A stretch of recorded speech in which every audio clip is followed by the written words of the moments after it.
That's yeah. Much is the nicer thing you're in. Yeah. Okay.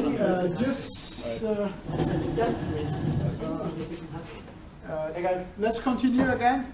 Just one announcement about the exam. So the exam will be on 9th of May, Thursday, and it will run from 9 in the morning to 4, but there are like time slots, 20 minutes per student. So what I would like to ask you to go to this form here and select the slot that is most convenient for you, and it's kind of allocated on first come, first served basis. And be fair to your classmates, don't overwrite or something. Yeah? And that exam is where we're going to talk about the 3-day... the project that you have done within that 72 hours. So from 3rd of May to 6th of May, there is actual like exam, 72 hours of coding and solving the task. And then on the oral exam, oh yeah, this is oral exam. The one that from 3rd of May to 6th of May, like 72 hours, that is like still there. So this is oral exam where first you have to present what you have done in the exam and explain stuff, and we might ask you a few general questions from the course and what you got from everything like within this course. But primarily it's intended to present your work. Yeah, but mindful of the might. No, we will ask you questions about the general course as well, because it's an oral exam in the end, right? So. Yeah. We can't edit. Oh, they can't edit. So you have read only. You can make that editable for anyone. Yeah, not on this computer probably. Oh yeah. I don't have it. Oh yeah, sure. So let's, you know, I forgot. So of course those guys are burning now to relocate their preferred time slots, right? So they will be. So, but yeah, once you make them, we'll be open. Okay, yeah. So that's cool. Yeah. So that's generally the idea. Is there anything else we need to think about? Not really. So yeah, today the assessment group, right? Yeah. So let's say afterwards, I still have a few questions for Carl, and afterwards you can do a bit of elaboration group because we have the time instead of having a different meeting. But few questions. Well, it's your own doing, so you should feel responsible. So. Correct. Oh yeah, it's V1. Yep. Any more? Nothing. If you have any questions regarding the course exam. Yeah. Do we meet here on the day of the exam first to be introduced, or do we just wait at home for everything to start? Ah, right. Good point. The actual exam, the 72-hour exam, by convention we did it here. Because we want to give people a few, you know, what do we 15 minutes or something to actually read the instructions and ask questions. Because again, we make the, since the exams have not been run before, right? So they may be buggy or something, right? So we can use this time to debug the instructions and clarify certain questions. Of course, afterwards as well. But it's probably only fair that everyone's on board and actually knows what's happening, right? So also for us, it's sensible to get a gauge how many people actually commit into it. Yeah. So for this instance, we kind of would prefer if people would actually show up. I mean, asking questions over Discord and trying to answer those is really buggy because half the people don't know. I mean, I realize that right now on the mobile course, giving instructions via remote media doesn't always work. And so particularly for the exam, I think it's sensible that people put the effort in showing up. You're of course free to work wherever you want, really, right? So show up to the physical or to the exam so that you can get to ask questions. That's correct, for the instruction, because we don't want to have that pile up in the end in the issue tracker or on Discord or whatever. All those, of course, very sensible questions there will be, of course, attended to, but those general understanding questions or misconceptions that would actually challenge your exam to be completed and stuff like that, right? So last year we were quite lucky, but you never know, right? So we may just get it wrong in the description. Is there anything else that you should mention? Well, last year we reserved this room for. That's right. We allocated the complete room completely, so there was the opportunity for people to use it. Yeah. At any time. I guess if anyone has a wanted room for sitting in, I guess this is our room, right? Basically, yes. Yeah. So the thing is, I mean, we run the exam from from what time? What's the concept? Yeah. So the exam technically starts at 12. Afternoon, but like, should we meet exactly at 12, or should we meet a bit earlier to not to kind of take this exam time from them? Yeah, we can make it. Maybe 11:30 or something. It's a Friday. Hang on. Friday, right? Hopefully. No, this is oral. That's the oral exam. Two things, right? One of them is the actual exam, the 70 hours. Yeah, again, like to clarify, there is like from 3rd of May, Friday, to 9th or 8th of May, Monday, or is it? No, it's 3rd. 3rd. Yeah. To 6. Yeah, 72 hours. Yeah. So it will be, or no, it starts Friday. Yeah, it's to Monday. There will be. So 3rd to the 6th, from 6th, 12 to 12. Sorry, There will be basically the exam. So we need to figure out the room. Usually we take the weekend because there's no issues with colliding room allocations. So to figure out if we get this room on Friday at 12, or if we need to opt for another one, or for example if we get another room from 12 to 4 and then for the rest of the time this. So it may be a bit of shifting involved. But the assumption is that some of you go home for intermediate resting as well, right? So 72 hours doesn't mean, that's a common misconception. Some people have that misconception, that they spend 72 hours actually coding. That's generally not working out. There's some kind of physiological limitations that you would hit inadvertently. So you will have some natural breaks anyway, so it wouldn't hurt to actually shift the routes. You're also free to work at home. Maybe like 8 to 10 hours each day for the rest of the hours? Usually we would actually expect at least an 8-hour workday, probably more since an exam set in realistically, and it's graphic, so probably even more. But you know, it scales to your abilities, needs, and your aspirations as to what you want to get in that exam. But generally, the task was scaled in a way so that people had decent outcomes with sensibly allocated time. I mean, most of them survived, and those didn't get an A. So the ones that didn't. So anyway, we should be. Yeah, fine. let's meet then 11:30. Yeah, let's figure out the room first because that's the thing, the room allocations, because there's maybe conflicting allocations. So I would suggest we have an announcement on the issue tracker since it's still the official coordination medium. Yeah. And then use that as a baseline, right? Because we have a few days until that date, so we need to reinforce that anyway, make it very clear where we're going to meet. So let's use this as the authoritative medium, because not everyone may watch the stream, but please everyone commit to the issue tracker. That was the deal of the course anyway, right? So then we can weed out all those issues and discuss the comments below. It's more helpful than having information scattered around. So we'll figure out a place. I'm not too worried about this. So from Friday 3rd of May to Monday 6th of May this coding exam, and 9th of May Thursday oral one, and then That's it, right? So it's kind of you'll be done at the end of that very week. So it's pretty cool. You'll be done 1 week after the course. So most of you take mobile, and you know that the mobile exam is the end of May. Pretty ugly. So you have heaps of time afterwards to deal with mobile, right? So in terms of prep and theory and so on. So that, at least for our courses, there shouldn't be any conflict there for you guys. yeah, that's all from me. Carl. Yeah, so there's a few more questions. I have a few more questions for Carl in terms of clarification, perhaps they're helpful or not, we don't know.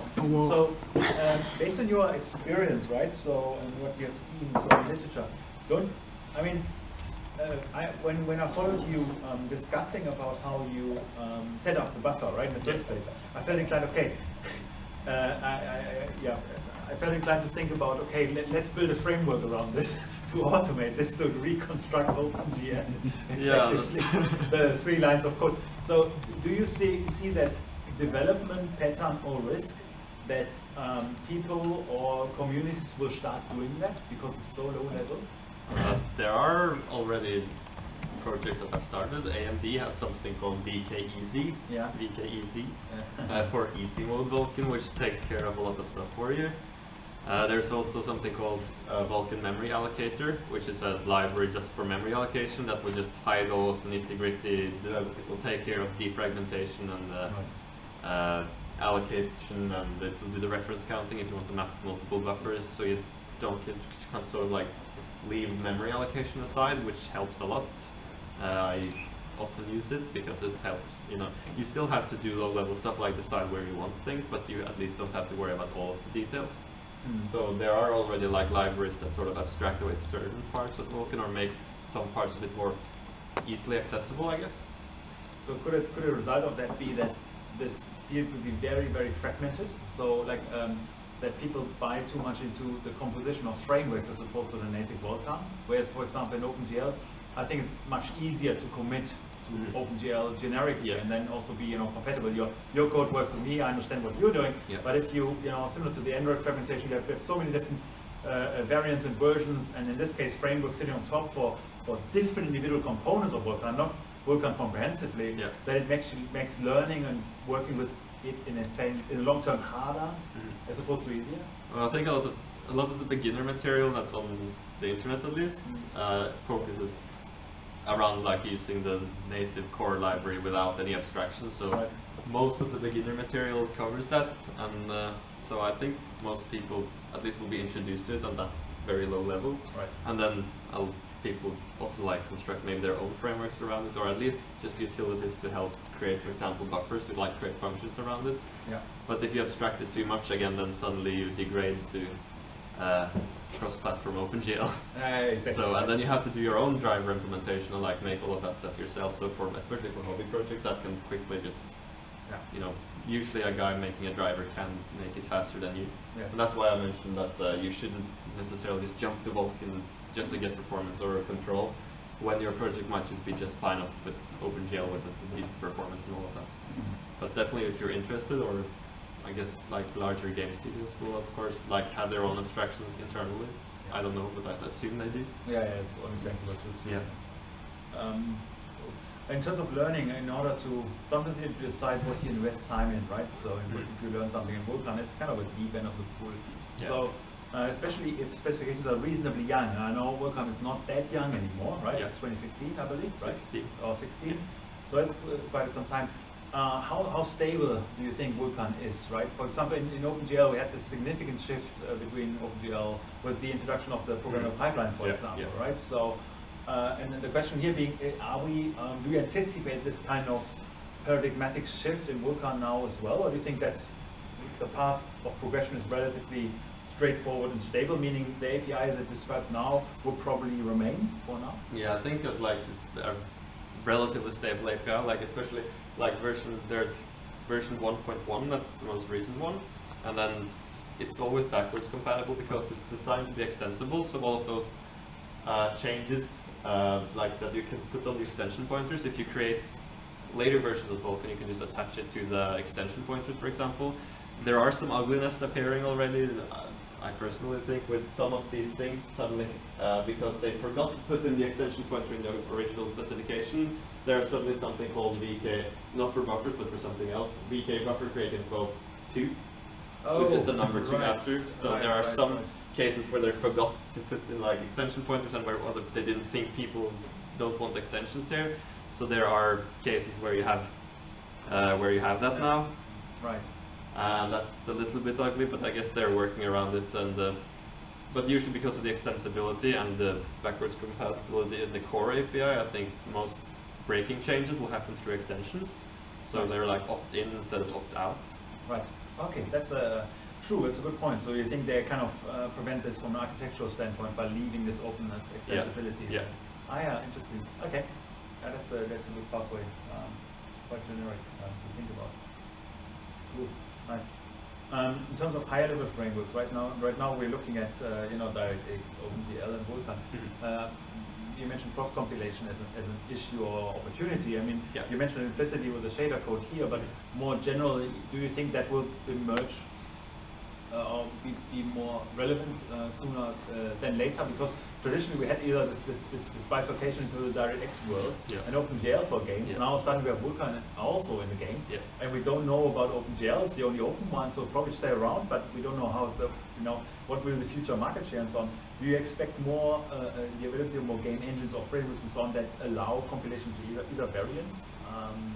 Probably if there's still like benefits to have. I'll never use DirectX, but maybe they have some like benefits on Windows that it more integrates with their like operating system, and that I don't know how it works, but maybe if they can get more performance out of it that way, they will still choose to use it. But I think maybe Vulkan will take over for OpenGL in gaming in the long run. Still, like there are that many games that support it, but it's like building up, and I watched a presentation of it not too long ago, and like the interest in Vulkan is apparently scaling linearly by the years. So there's like more and more people interested in it, but there are a lot. It's very hard to often get started with it, and a lot of people are scared by the thought of it. And there are the resources that are lacking online is like the intermediate level resources. There are a lot of beginner resources, and then that kind of stops there. Right. Yeah. In that way, but in terms of engines and stuff, it probably will use it at some point because of the cross platform support by default, and you'll get the most performance out of it as well. And especially if more people start gaming on like Linux and stuff. Of course, Mac isn't still supported because Apple, I don't know. You have to use like Molten VK, which is a wrapper on Metal if you want to have it. So there's no native Vulkan support in Apple, in Mac? No, I don't think so. Oh, really? You have to use it with, because they don't, I don't know why they don't allow it, but they have Metal, and but then there's a Vulkan wrapper around Metal that's called Molten VK, which supports a lot of the operation, but not all of them. So. Oh, that's interesting. Because they kicked out OpenGL, right? So Yeah. I was under the impression that would pretty much Vulkan then the substitute for that one. Yeah. So yeah, but okay. So, yeah.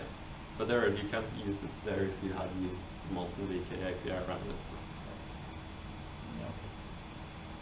Cool. Man, that sounds interesting. Really, I think it was really good insight. I think that should be a standard talk for that course here, really, in order to know, where things are going and to appreciate how easy our life is.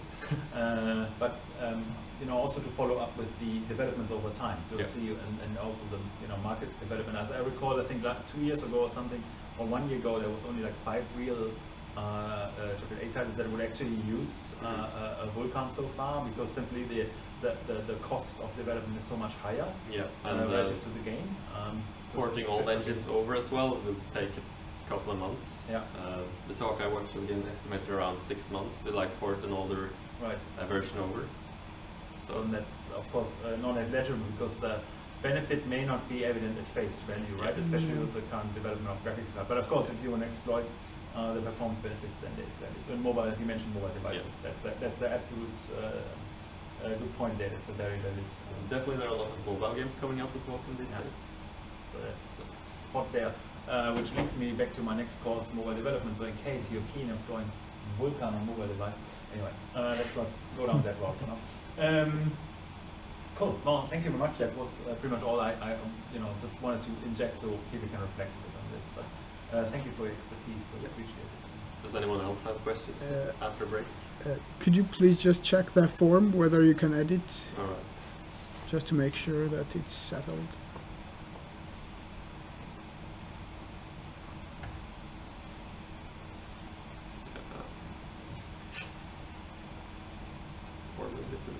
Feel free to show your part. Yeah, I will. Ah, there you go. That looks editable. Yeah. So cool. Cool. You got the first slot. It's early in the morning. It's nice. So the competition is on. Yeah, mark your slots and the stream people as well. They're slightly delayed. They have a disadvantage. So being physically present gives you an edge here. You guys, figure out your slots. Cool. Well, thank you very much. That's cool. Final topic of the day, I think, if we want. Since we have a few minutes left, we probably don't need much more. We just thought about doing the evaluation session on top of it as well, because we are supposed to run 3 of those.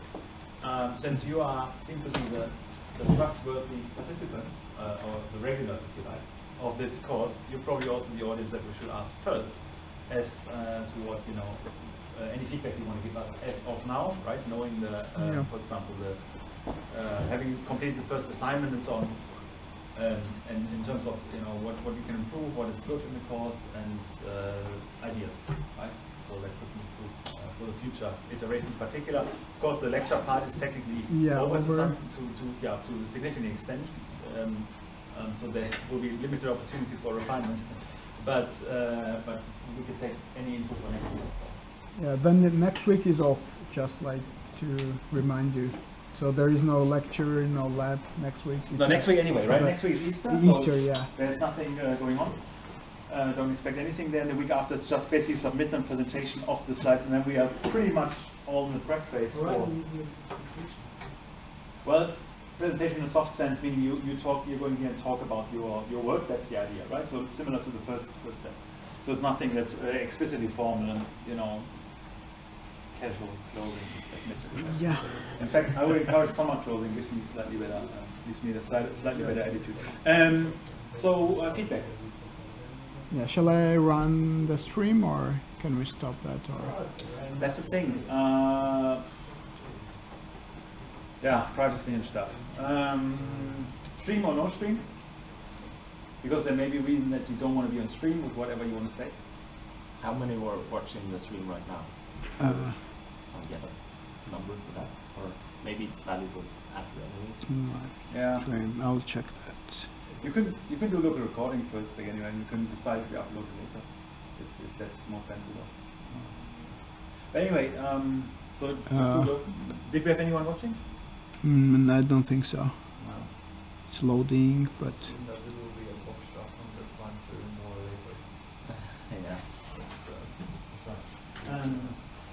But in terms of feedback, I generally had written that down in the very wiki, so it's very handy, so it's together with the course, and I think it's a good practice to keep it there. So I intend to do the very same here now, so basically write down whatever you have to say, so we can feed that back for future discussions. So I think that should be transparent enough for the sake of discussion, because no explicit need to I'll stop the streaming then. then stop the stream for now, that's cool. So